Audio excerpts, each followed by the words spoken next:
Hello po sa lahat. Kung may SSS loan ka, makinig ka muna ha, kasi baka ito na ang hinihintay mo. Pinag-aaralan ngayon na pwedeng magka-loan moratorium, ibig sabihin, pahinga muna sa bayad. Oo, tama. Pwedeng hindi ka muna maghulog pansamantala. At hindi lang yan, may penalty condonation pa. Ibig sabihin, yung penalties na nagpapalaki ng utang mo, pwedeng mabawasan o tuluyang mawala.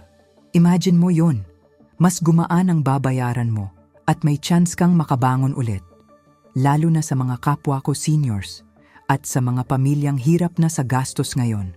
Malaking tulong ito kung maaprubahan. Pero hindi pa ito final ha. Pinag-aaralan pa lang.